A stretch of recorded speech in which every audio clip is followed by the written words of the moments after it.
They didn't just ask me to move. They shoved me off my seat while everyone laughed. The woman poured her drink on my dress, calling me a nobody. Her husband recorded it for fun.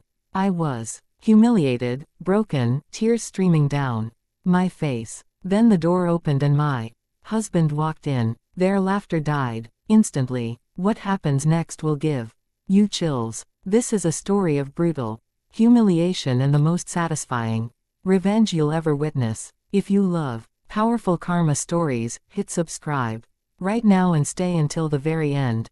You won't regret it. My name is Mia and I never thought a single night could break me and rebuild me at the same time. I've been married to Zachary Stone for 3 years now. When we met, he was just starting his business empire, and I was a simple girl from a small town, working at a bookstore. We fell in love over coffee and conversations about dreams bigger than ourselves. He asked me once what I wanted from life, and I told him just to be myself and be loved for it. He promised me that I'd never have to change. As Zachary's business grew, so did his wealth.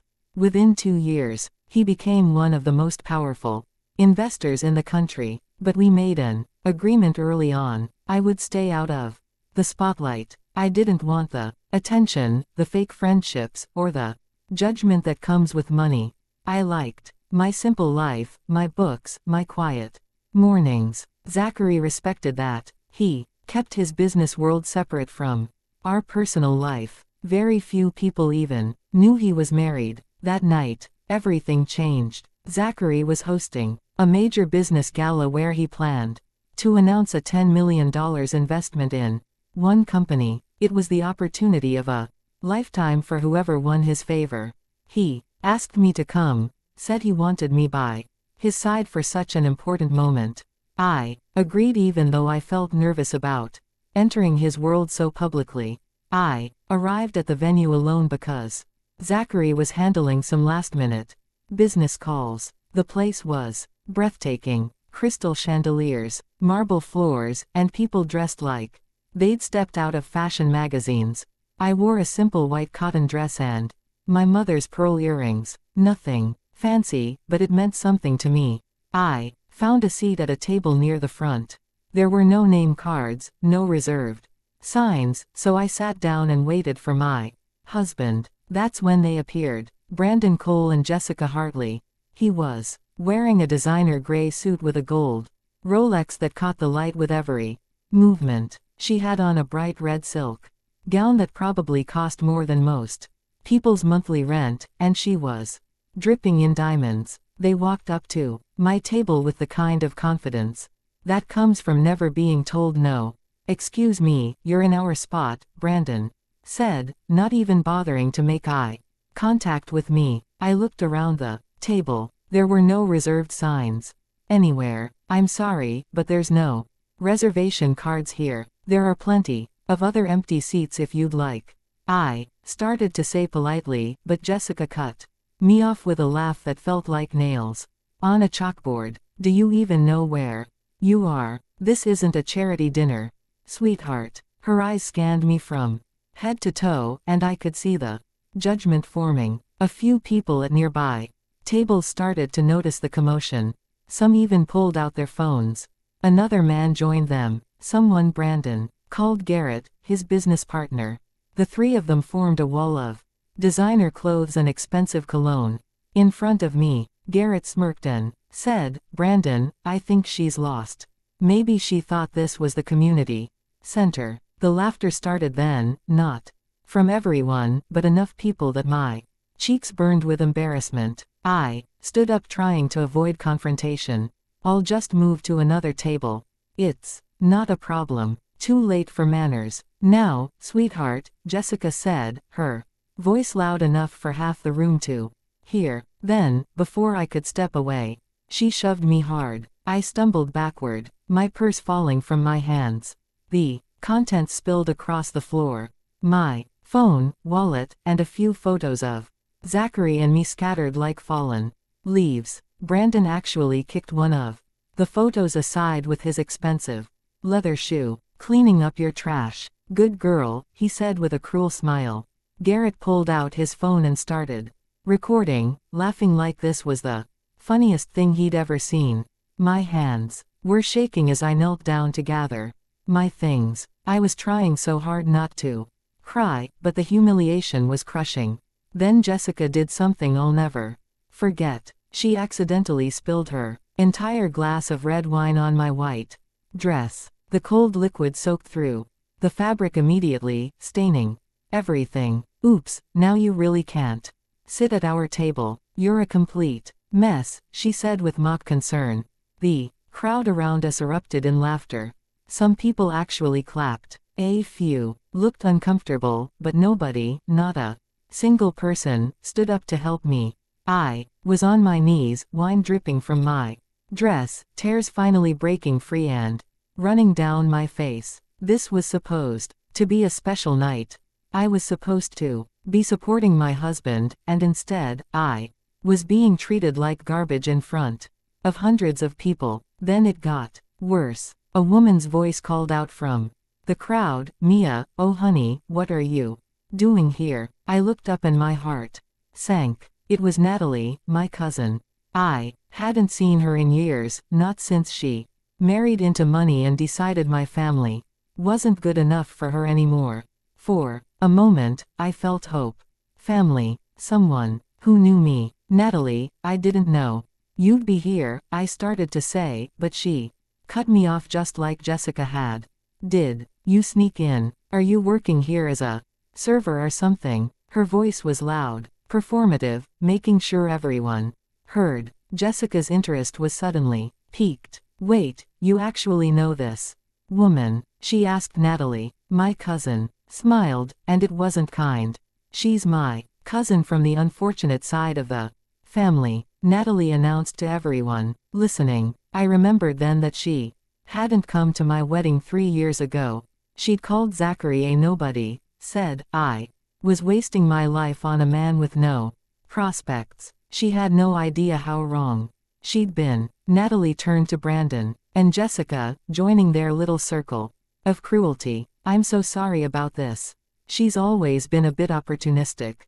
Probably here trying to find a rich husband or something." I tried to speak, to tell her the truth, but she rolled right over me. "Natalie, my husband is." I attempted, but she laughed. "Husband? Oh, please, Mia. What lie did you tell?" To get past security, she actually sat down at their table, joining Brandon and Jessica like they were old friends, united against a common enemy. Me. My own family had just betrayed me in front of everyone. I gathered the last of my scattered belongings with trembling hands. An elderly waiter, the only kind face I'd seen all night, quietly helped me pick up the photos. He whispered so only I could hear, "Don't let them break. You, miss." His kindness almost made me cry harder. I looked at one of the photos, Zachary smiling at me on our anniversary. I remembered what he always told me: "You're the strongest person I know. Never forget your worth." I made a decision right then. I wouldn't run away. I wouldn't give them that satisfaction. I moved to a corner table, head held as high as I could manage. Despite the tears on my face and the wine staining my dress, my fingers fumbled with my phone. I texted Zachary, "Please hurry. I need you." His response came immediately. "Almost there. I love you. Stay strong." Meanwhile, Brandon was talking loudly at his table about his company, Colonel Tech Industries. He was trying to impress everyone around him, dropping hints about the investor he was meeting tonight. "This deal will change everything," he boasted. "We're about to become very, very wealthy." Jessica was touching up her makeup obsessively. "You better land this deal, Brandon. I didn't marry you to be average."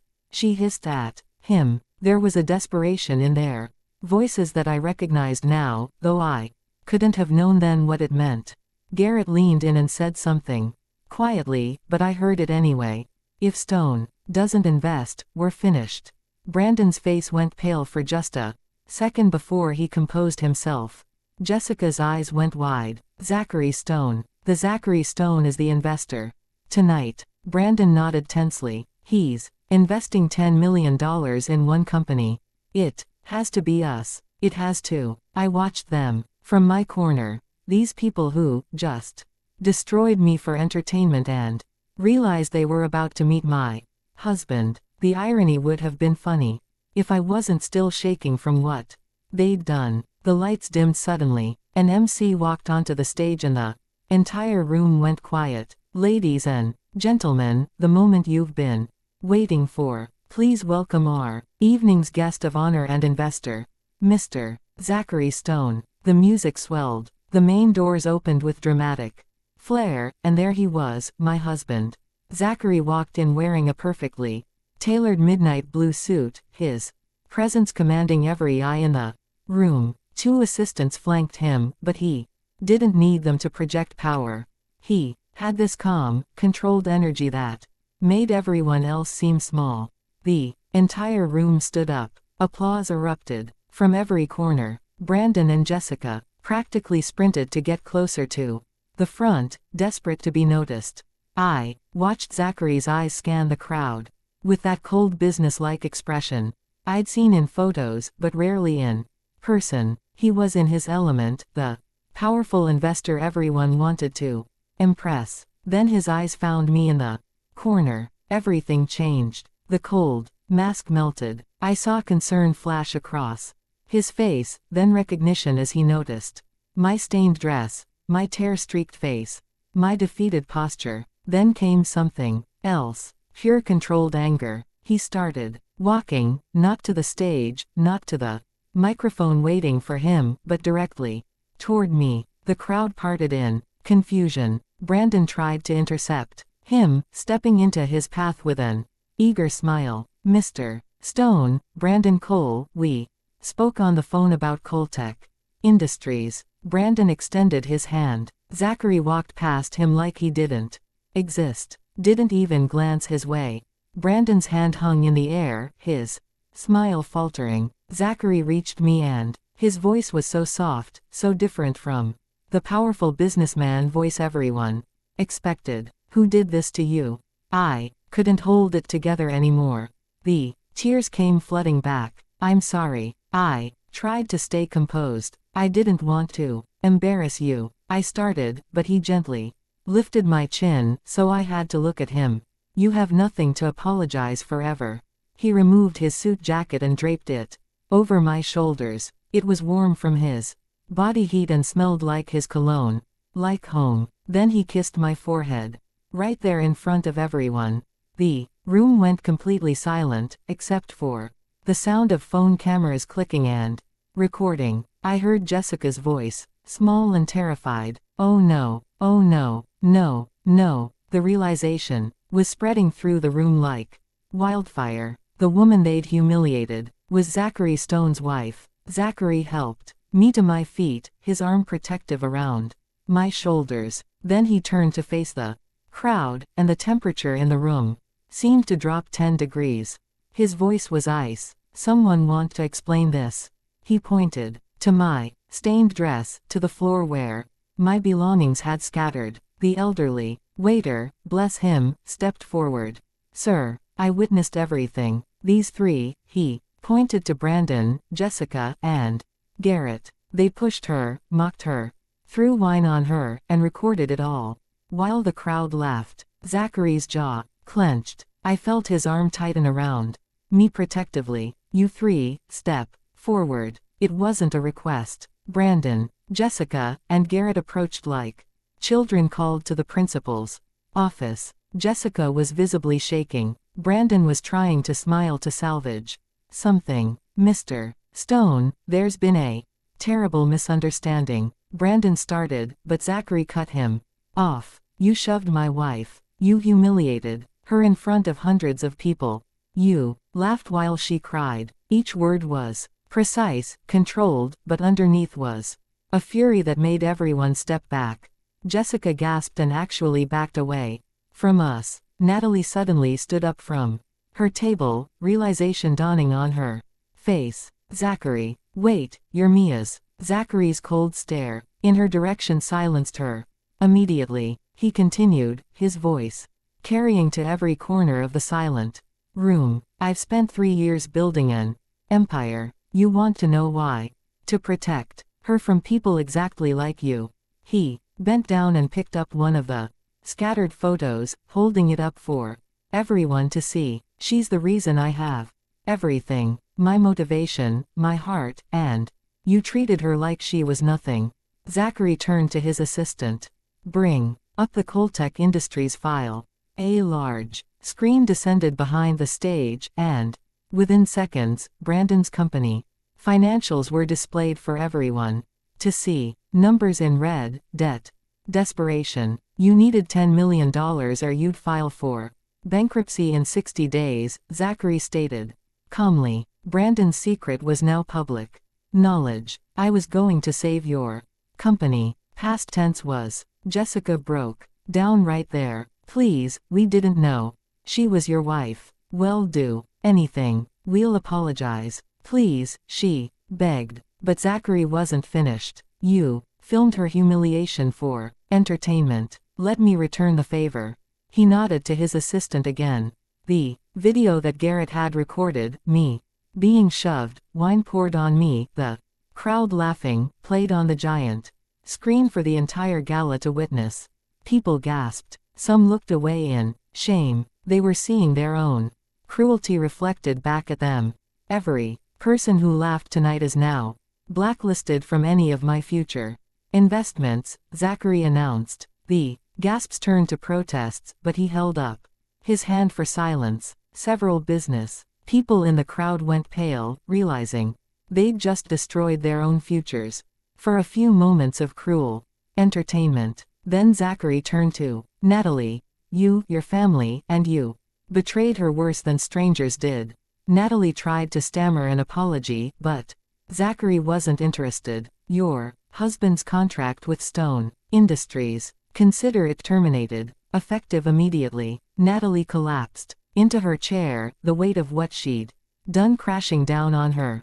Her husband would blame her for losing a multi-million-dollar contract. Her marriage might not survive it, but she'd made her choice when she sided with my bullies. Zachary's final announcement echoed through the stunned silence. Tonight's $10 million investment will not be going to any company here. Instead, it will go to Helping Hands Charity, an organization that supports women escaping humiliation and abuse in my wife's name. Security appeared and began escorting Brandon, Jessica, and Garrett out. Jessica was screaming apologies. Brandon was begging, his dignity completely gone. Garrett dropped his phone trying to delete the video, but it was already too late. It had been uploaded to the big screen, saved, recorded by dozens of other phones. In the room, other guests who had laughed earlier started quietly leaving, unable to face the shame. Zachary addressed the remaining crowd one final time. Let this be a lesson to everyone here. Treat every person as if they own your future. Because they might. A few people tried to clap, tried to get back into his good graces, but Zachary ignored them all. He turned to me, his expression softening completely. Let's go home, he said quietly. I nodded, unable to speak past the lump in my throat. These were tears of relief now, not humiliation. I knew you'd come, I whispered as we walked toward the exit together. This time my head was held high, not because of his power or his money, but because I remembered my own worth. That's what they'd tried to take from me. And that's what I'd reclaimed. As we left, I saw Brandon outside through the glass doors. His phone pressed to his ear, probably calling bankruptcy lawyers. Jessica was already walking away from him, always looking for the next wealthy target. Garrett sat on the curb, his whole world collapsed, and Natalie was crying, her husband screaming at her about the lost contract. That night changed everything. Brandon's company did collapse within the month, exactly as Zachary had predicted. Jessica left him and searched for another wealthy man, but word had spread. Nobody wanted her. Natalie's husband did divorce her, and she reached Out to apologize months later. I didn't respond. Some bridges once burned can't be rebuilt. But here's what I learned. What I want you to understand. I didn't feel joy watching them suffer. I felt sad. Sad that it took my husband's power for them to see my worth. Sad that respect is something people only give when they fear consequences. True strength isn't in revenge. It's in knowing your value, even when the whole world is laughing at you. Zachary didn't make me worthy. I already was. He just made sure the world knew it. And maybe that's what we all need sometimes. Someone who sees us when we're covered in wine and tears and shame and loves us anyway, not despite our vulnerable moments, but through them. So remember this: never judge someone by their appearance, their clothes, their quiet presence in the corner. You never know who they really are, what battles they're fighting, or whose protection they carry. Treat everyone with dignity, not because of what they can do for you, but because it's simply the right thing to do. And that is how karma destroys those who destroy others. If this story gave you chills, smash that like button right now. Share this with someone who needs to remember their worth. Comment below, what would you have done in Mia's position? Subscribe to hear more powerful stories of justice and revenge. Remember, never judge someone by their appearance. You never know who they really are.